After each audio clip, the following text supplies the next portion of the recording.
So let's talk about that debate.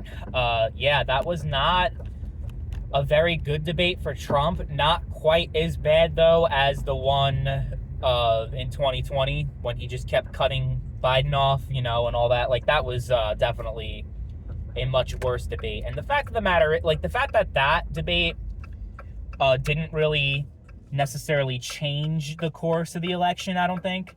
Especially considering how close it was. It was like 40-something thousand fucking votes between 4 states. And the national polls had Biden up like as much as 8% up to election day. So, considering the fact that the polls are much, much, much tighter than they ever were in 2020, and the fact that Trump's debate performance wasn't quite as bad. I know it sounds like copium or whatever. And honestly, it wasn't necessarily abysmal. It wasn't catastrophic like Biden's debate against Trump was a few months ago. But Trump definitely missed a lot of, he had an opportunity to really, really change the momentum in this race and change it in his direction. I mean, there's been a lot of good things in his direction recently, but yeah, it was a missed opportunity because it seems unlikely that there's going to be a second debate. I mean, it doesn't seem like there's going to be one. I don't know. Well, it's definitely not going to be on Fox News because Fox News is like, oh yeah, we want to do a second debate. No way Harris agrees to that. And, the whole point, the vast majority of Trump supporters are like, well, it was a 3-on-1 debate, basically. He was debating Harris and he was debating the moderators because they kept interrupting, when he was talking and trying to say, they're like, actually, that's not true. Actually, So, and that did not happen, actually, in the CNN debate. There was no interruptions. He was allowed to speak, and the moderators didn't chime in and say, So, it was definitely a much different debate than the last one. Dementia aside, just the fact that, the moderators were a lot more involved in the debate than they were for CNN. So that's another thing. And I do agree with, people who are obviously who hate Trump and are Harris supporters are going to say that's good and there's nothing wrong with that. But, if you look at it more objectively, yeah, they were clearly biased towards Harris and against Trump.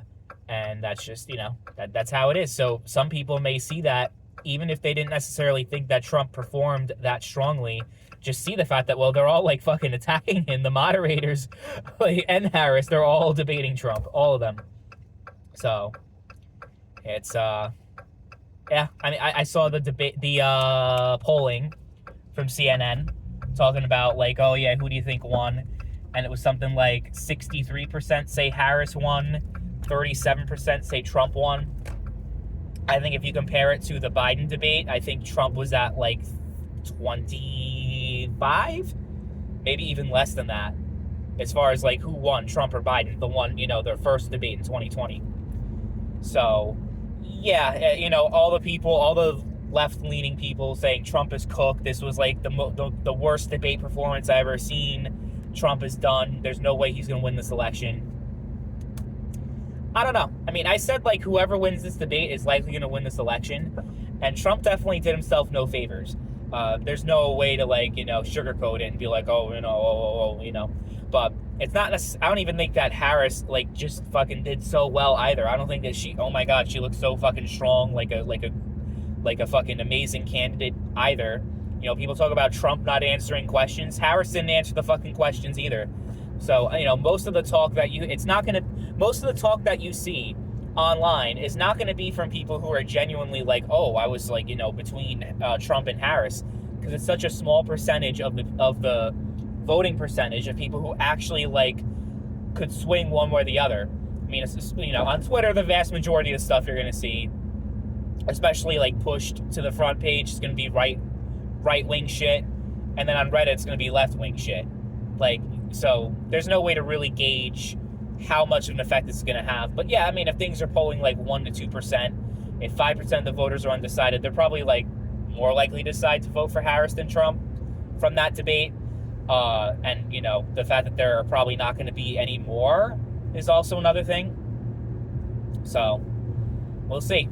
We'll see how things play out, how things shake out. But it was disappointing. As a Trump voter, it was disappointing. I wanted Harris to get just completely fucking annihilated. It felt like he was, in a lot of ways unprepared. Even though it was like, oh yeah, Tulsi Gabbard's prepared. Like, Tulsi Gabbard fucking annihilated Harris in that Democratic debate years ago. So, yeah, I guess you expected more. You definitely expected more. Yeah. I think in the next week or two, I'm going to make my official prediction for the 2024 election, which I did earlier on, months ago, but that's when Biden was the candidate, and Harris was not even, talked about, so I'm going to have to change it. I think I'm going to keep my Senate forecast, though. I mean, I don't know. We'll see about that, because that might change. Harris being on the ticket might change that, but... hey, it's, I'm not going to say it's cooked. I don't think it's cooked, but it's like... Fuck, man. Like, you had so many opportunities, like... That convention speech could have been better. The debate could have been better. There's a lot of things you could have just done better. That the J.D. Vance, like, But it's like, it feels like an obvious choice to me as far as the economy and stuff. If you're struggling financially and you're voting for Harris, you're just asking for more problems. And I don't want to hear any complaining. Oh no, I can't afford that shit. You're gonna fucking vote for her. Like, okay, like, you're part of the problem because you're voting for the same policies that have hurt you over the past 4 years. But whatever, people are gonna do what they're gonna do. I'm not even gonna fucking worry about it anymore. Oh my god, I'm gonna get fucking blind. I need to pull the fucking thing down again. Okay, video's over. Thanks for watching.